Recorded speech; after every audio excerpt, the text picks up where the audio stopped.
First, I'm going to discuss about pronouns. Okay, if you have your grammar books, please don't open them. I'm going to show you the slides and I'm going to explain. Please listen to me carefully. Then at the end of the lesson, I'm going to ask you the questions. Okay, so please stay focused. Okay, I'm going to show you the slides, chapter number 2 of your grammar book. If you can see it, please tell me. Can you see the slides?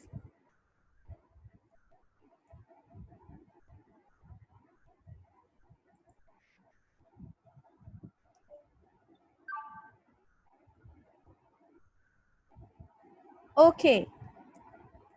Can you see the slides? Please leave a message.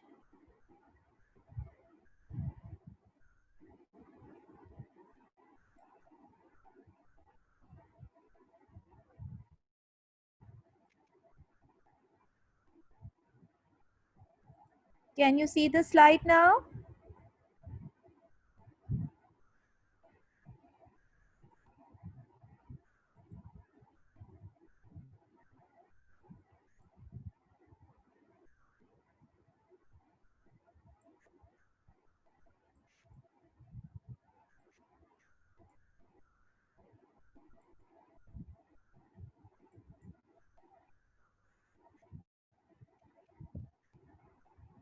Can you see the slides? Okay. Now students, now it's chapter 2, pronouns.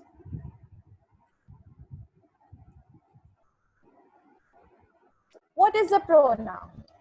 All of you know we have been doing it pronoun. You have read it in class 7 also, class 6 also. Okay, pronoun is a word which is used in place of a noun.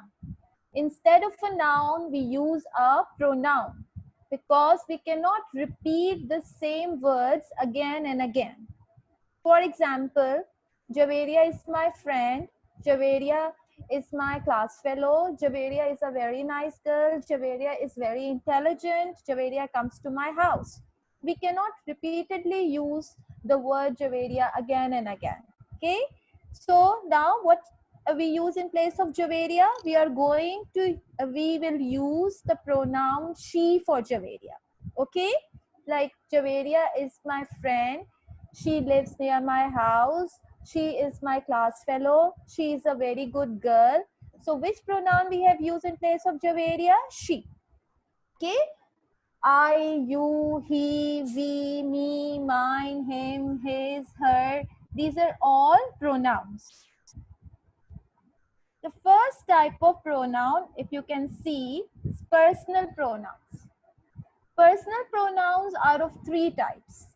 First person pronoun, second person pronoun, and third person pronoun. Okay? Obviously, first person pronoun means the pronoun when we are talking about a person who is speaking. Right now, who is speaking? I am speaking. Okay? So, first person pronoun means I and we. Stands for I and we. We are going to the market. I am discussing the topic. Okay? So the person who is speaking, right now I am speaking and you people are listening. Second person pronoun means the person spoken to. Right now I'm speaking to you people. So second person pronoun means you and your. Okay? What are you talking about? Why haven't you done your work? Person spoken to. The person to whom we are speaking is the second person pronoun. Please listen carefully. At the end, I'm going to ask. Third person pronoun, person spoken of. The person who is not present at the moment. Okay?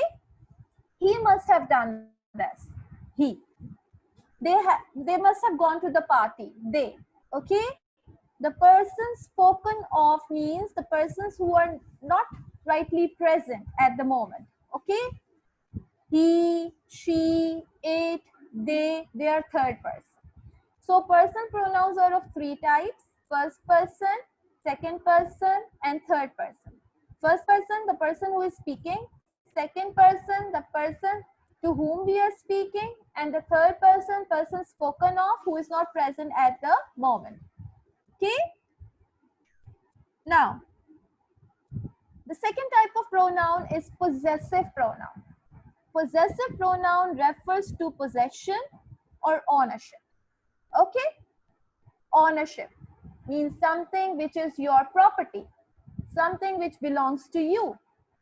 The house is hers. The book is mine. That car is yours. Okay, so mine, his, hers, yours, theirs. Okay, they all stand for possessive pronouns because they show possession or ownership. Okay, the next type of pronoun is reflexive pronouns. Basically, reflection means, like a reflection in science, you must have studied it. It refers back to the subject. Subject, what we are talking about, who is doing the action. In reflexive pronouns, we put self or selves, himself, herself, themselves, myself, itself. Self, S-E-L-F, self means something which you have done on your own. It is referring back to the subject. I baked the cake myself. So some action which is done by myself. Myself referring back to the subject. Who is the subject? I. I baked the cake myself.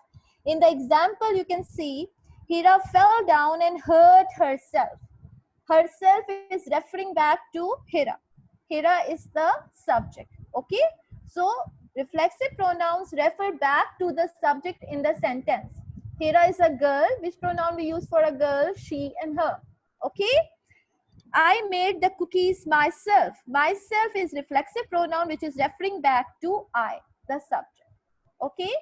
So reflection means coming back to the subject, and in which we put self, singular with singular pronoun, and selves with plural pronoun. Only your is one pronoun which takes both self and selves, because when I'm talking about one, I will put yourself, and when I'm talking about more than one, I'm going to put yourselves. Okay, you hurt yourself. Self, I'm talking about one person, one you hurt yourself. You people haven't completed your work, like if we are referring to more than one person.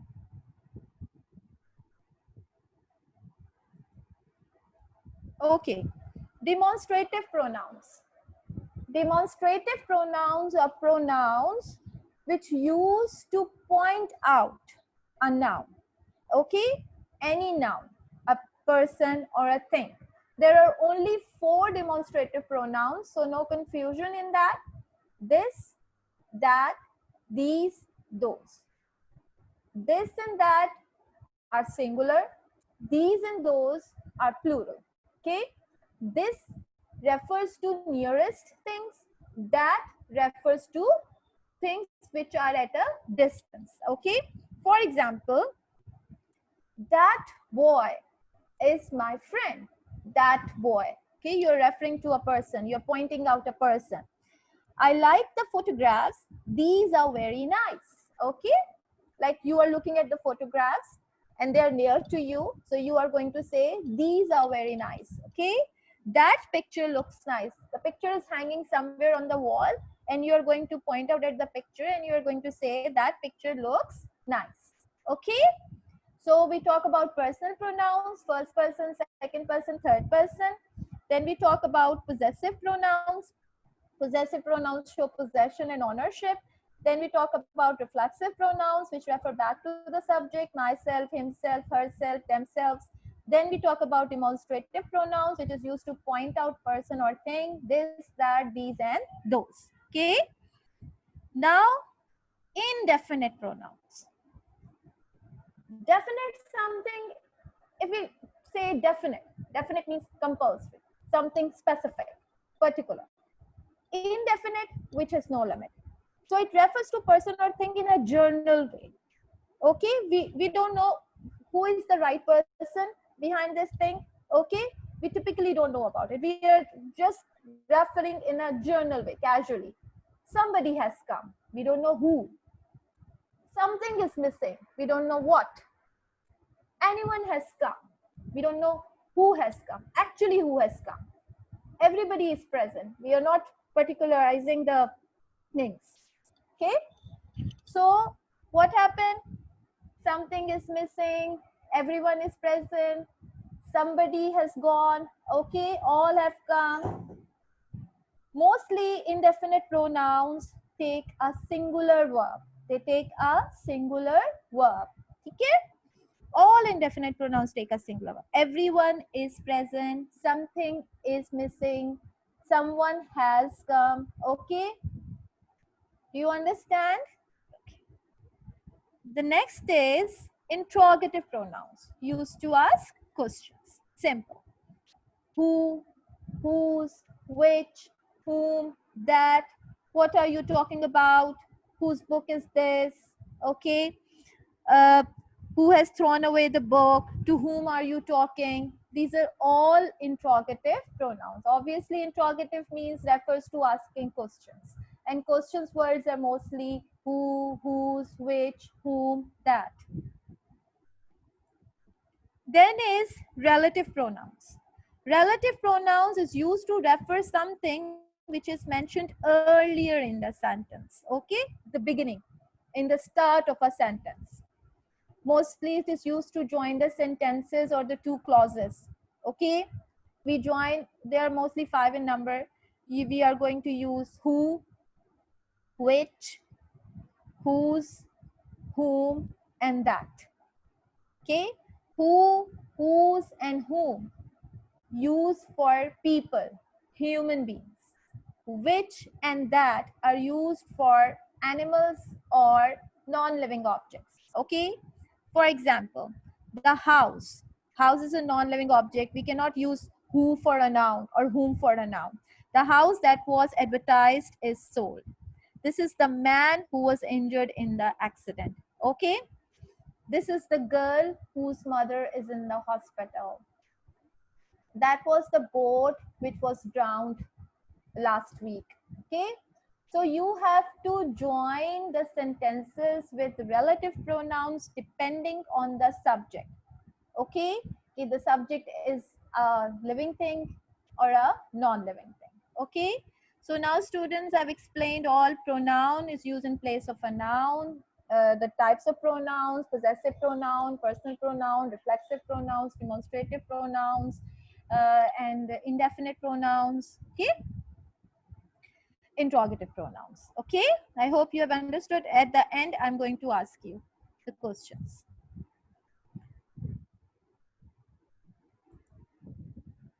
Okay, now students, I'm going to read out the chapter. Last week, we read the lines means part 1.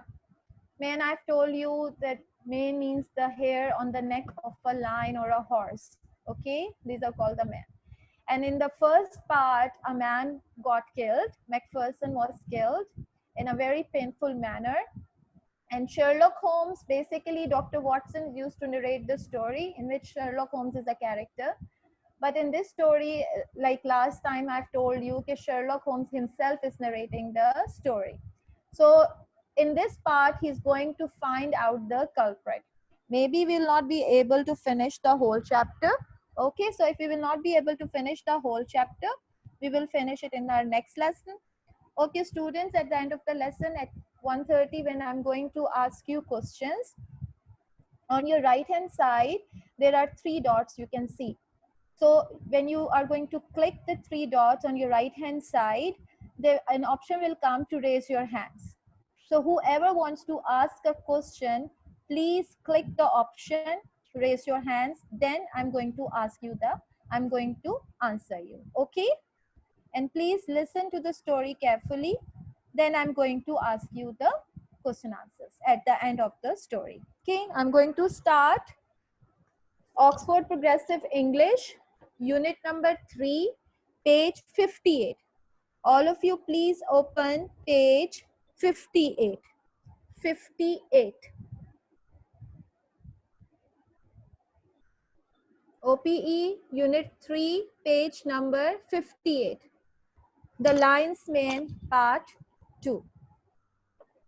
Now in the first part, Stackhurst, he was the owner of the school where Macpherson was a science teacher. He was teaching and he died uncertainly in a in a very painful manner, in an uncertain manner. Nobody knew what happened to him actually. The Lion's Mane, part 2. After the death of Macpherson, Holmes sets about trying, page 58. After the death of Macpherson, Holmes sets about trying to solve the mystery of the schoolmaster's violent death. Violent means painful, terrible, brutal. So after the death of Macpherson, Holmes, he started to solve the mystery. Okay, what caused the death of Macpherson? How did he die? What happened to him? He finds that Macpherson has an enemy on the staff, Ian Murdoch, and suspicion falls on him. Suspicion means doubt. Obviously, like if somebody is finding the culprit or the murderer, first suspicion falls on people who were like not good to him or who were bad to him. So when he started solving the mystery, he found that there was another teacher. His name was Ian Murdoch, and obviously doubt fell on him. Maybe he murdered him. Macpherson's dog is later found dead.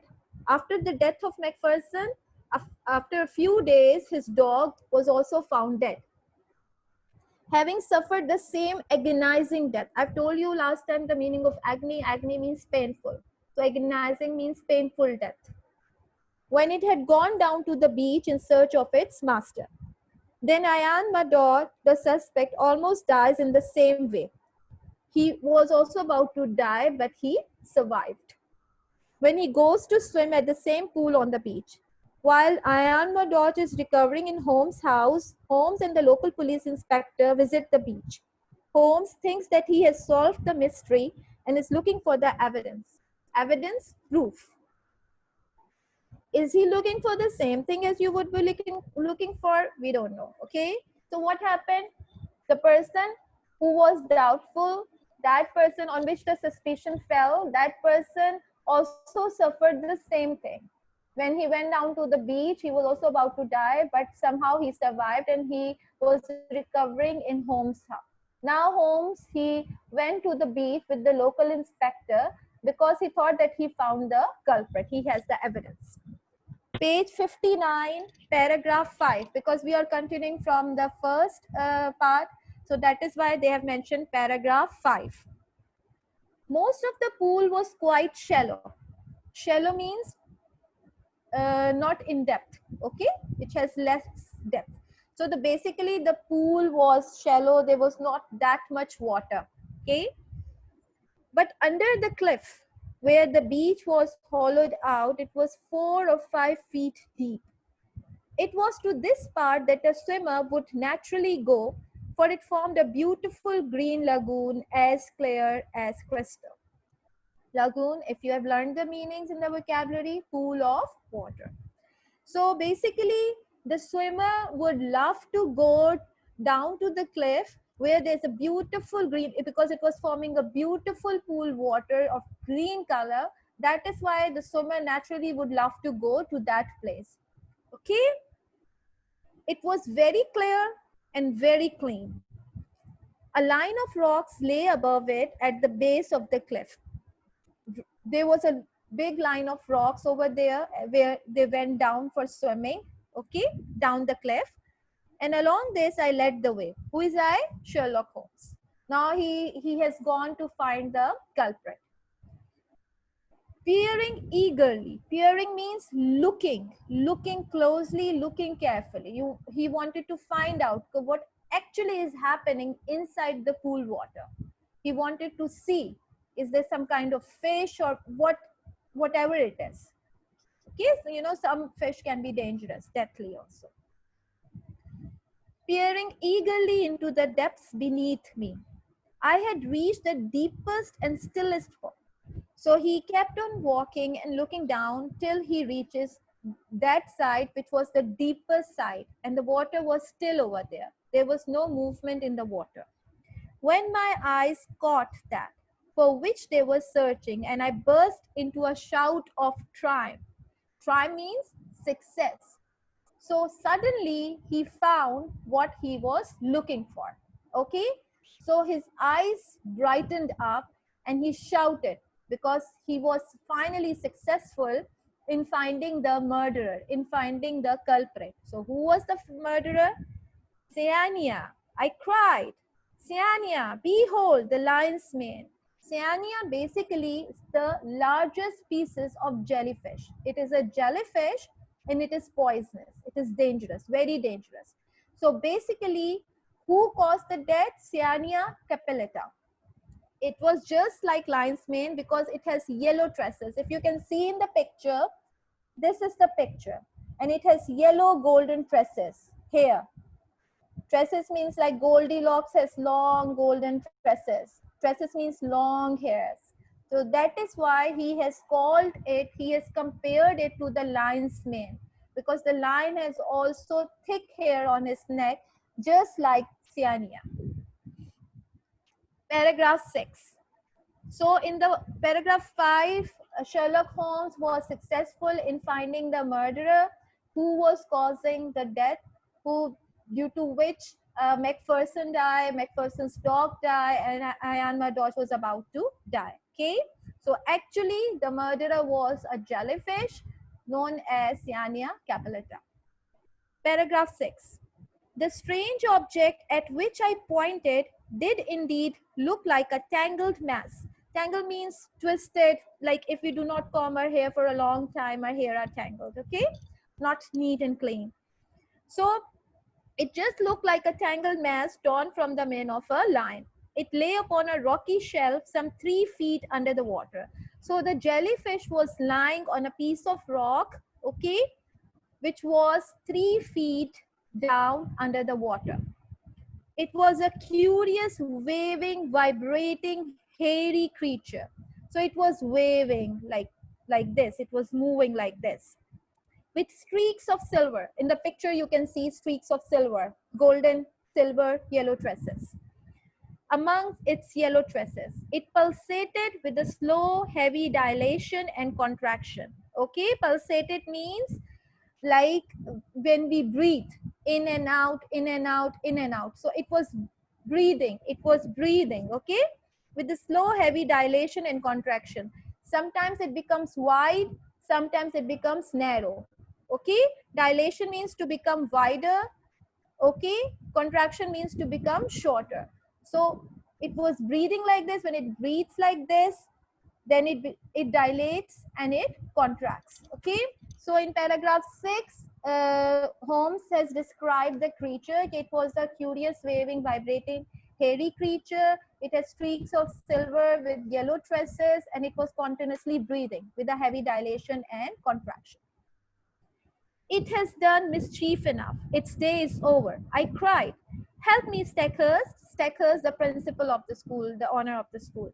Let us end the murderer forever. So Holmes was very much excited that at last he found the real culprit, and he said that Stackhurst, help me killing him. He has done enough mischief. Paragraph 7. There was a big boulder. Boulder is a large rock. There was a big piece of rock just above the ledge. Ledge is also a piece of rock which is on the side of a cliff. They were on the cliff. Now they were walking down down the cliff. So they found a boulder, and Sherlock Holmes said to Stackhurst to help him pick up the boulder so that he could throw the boulder into the water to kill the Cyania capillata. And they pushed it until it fell with a tremendous splash into the water. Because the boulder was heavy, they could not pick into their hands, so they began to push the boulder. So when they began to push the boulder, it fell down into the water with a big splash. And where did it fall down? On the Cyania capillata. When the ripples had cleared, we saw that it had settled upon the ledge below. One flapping edge of yellow membrane showed that our victim was beneath it. When they found yellow membrane floating into the water, they understood that the victim means who was killed by them, Cyania capillata, was under the piece of big rock. A thick, oily scum. Scum means dirty something, like something was coming out from that creature. Okay, scum, dirty substance. A thick, oily scum oozed out from below. It started coming out from below the stone and stained the water round, rising slowly to the surface. So what happened when Steckhurst and Holmes, they pushed the big boulder into the water? It fell down into the water on the Cyania capillata, and all thick liquid started coming out from the body because it got killed, and it just stained the water. It made the water dirty, but it was killed. Well, this gets me, cried the police inspector who had accompanied Holmes. Accompany means to give company. He came with Holmes. What was it, Holmes? I'm born and bred in these parts. The police officer asked Holmes, what is it? I have been living in this place for a long time. I'm born here and I was brought up here. But I haven't seen such a creature before. But I never saw such a thing. It can't belong to Sussex. Sussex is the place name. So he said that I have been living here, I'm born here, I'm brought up here, but I haven't seen this creature before in my life. So this creature can't belong to Sussex. Just as well for Sussex, I remarked, it may have been the southwest gale. Gale means a strong wind that brought it in. So Holmes remarked that maybe it would have come with the wind, with the strong wind. Now, let us return to Murdoch. So they started going to Murdoch. Okay? Paragraph 8. When we reached my study, we are talking about Holmes. When we reached my study, we found that Murdoch was so far recovered that he could sit up. Like Murdoch was better, he was recovering, and he was in a position to sit. Okay? He was dazed in mind. When you are dazing means little bit sleepy, little bit unconscious, you cannot think properly, okay? And every now and then was shaken by a paroxysm of pain. Paroxysm means something like emotional, strong emotions, okay, painful. And after just few minutes, he was shaken by pain, like he was recalling the pain which he suffered, which he caused due to the bite of that Cyania capillata. In broken verse, like he was even not able to explain clearly, he was not even able to speak properly. In broken words, he explained that he had no notion. He means he didn't know okay, whatever happened to him. He had no idea. He was just swimming when something attacked him. So he had no idea okay, whatever happened to him. Save that terrific pangs. Pangs means strong pain. Strong pain had suddenly shot through him, and that it had taken all his fortitude to reach the bank. So he said to Holmes that he had no idea whatever happened to him. He only suffered terrible pain, and that was so much painful that he did not have any further strength to reach the bank. Somehow, with great difficulty, he tried to reach the bank, the river, okay, the coast. Here is a book, I said. Holmes was having a book with him. He showed the book. Here is a book. Taking up the little volume, which first brought light into what might have been forever dark. Forever dark means nobody knew before about that creature. So Holmes, when he was solving the mystery, he read that book and he discovered that it could be that creature. It is Out of Doors. The name of the book is Out of Doors by the famous observer J.G. Wood. Okay, the book is written by J.G. Wood, and the name of the book is Out of Doors. Wood himself very nearly perished from contact with this wild creature. Wild means unpleasant. Okay, so he wrote with a very full knowledge. So J.G. Wood himself survived from that creature. He was saved from that creature. He was about to have an encounter with that creature, but he was saved. Cyania capillata is the miscreant's full name, and he can be as dangerous to life as and far more painful than the bite of the cobra. So the creature is deadly, poisonous, and very dangerous, just like cobra. So he has compared Cyania capillata to the cobra's bite. Let me briefly give this extract. So he has written a short extract, short words about the creature. If the bather, person who goes for swimming, should see a loose roundish mass of tawny membranes and fibers, something like very large handfuls of lion's mane and silver paper, let him beware, for this is the fearful stinger, Cyania capillata, the largest species of jellyfish. So he says that if any bather, if any swimmer is swimming and he just finds out tawny mass of having silver and yellow tresses, just like the hair of the lion, then he should be very careful because it is that deadly stinger, Cyania capillata. Okay. Now, students, only this much is left. I think we will cover it in next lesson. Now, I'm going to ask you questions. Okay. So please raise your hands, as I have told you that on your right hand side there is an option with 3 dots. Just click that dot, and if you want to ask any question, you can ask me. Otherwise, I will start asking you.